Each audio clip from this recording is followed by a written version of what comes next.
This past Friday, a relic from the cultural vault of the United Kingdom was brought back to life for a day. A TV show called The Big Breakfast, as part of Channel 4's Black to the Front campaign, which is bringing people of colour to the forefront of presenting and behind the scenes of TV in general, not just on-screen talent, as it were. And the people involved, I believe the two presenters were called AJ and Mo. They were fantastic, absolute fits for the show. I was a big fan of it back in the 90s, The Big Breakfast. And I've got nothing but admiration for the show. It was really good. It was a very good representation of what the 90s show was about. And I, for one, would definitely like to see the show brought back with Friday's presenters or whoever is suitable for it in that sort of given time. There's no buts about it whatsoever, but I've got a question in a second. Back in the 1970s and 80s, when I was growing up, TV always represented minorities absolutely atrociously.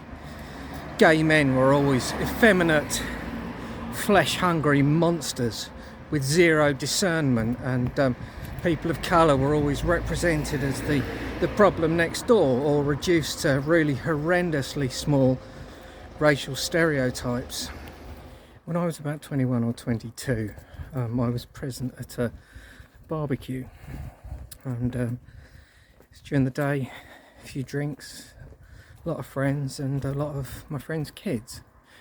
And one kid in particular, when a really good fun water fight broke out, got in the way of me throwing a bucket at my dear friend Dan, and this poor child got a really quite disorientating and unpleasant face full of water, courtesy of me throwing a bucket of it at him at full pelt. And there's some kind of reprisal. Some of the grown-ups simulated restraining me, and the kids present were allowed to absolutely drench me. Sponges, water bombs, all of it.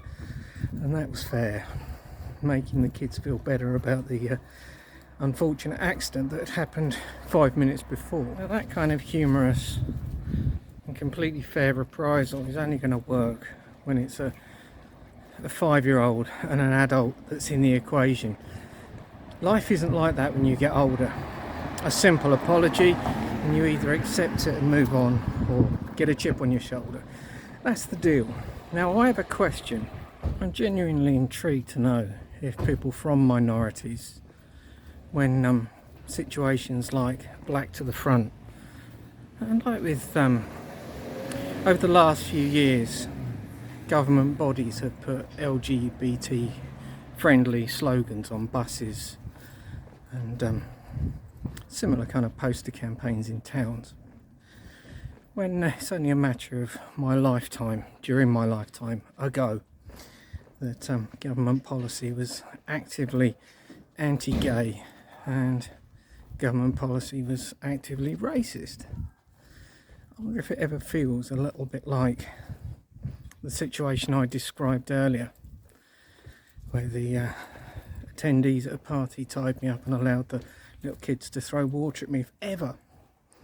It feels similar to that, patronising when converted to an adult situation, where here you go, the toy boxes that you've been locked out of your whole lives because of things you cannot help about yourself, your sexuality, your skin colour, your race, and everything that goes with it. If it feels a little bit like the same people who held you in some kind of state of oppression are now giving you the keys to the candy store, and if ever anybody from those backgrounds feels a little bit patronised by it,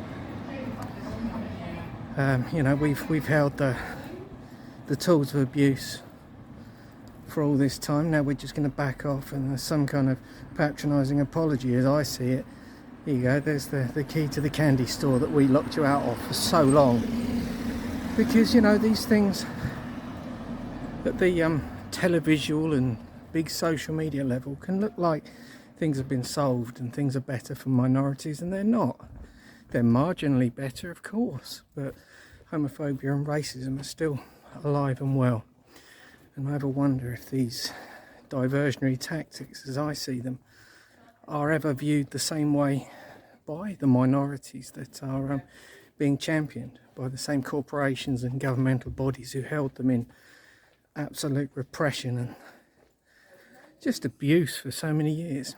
As I say, purely a question, and I'm 100% behind the whole idea of equality, but these days it is a very dangerous thing to question such things, because freedom of speech is dying on its feet. As I say, love to all, simply a question.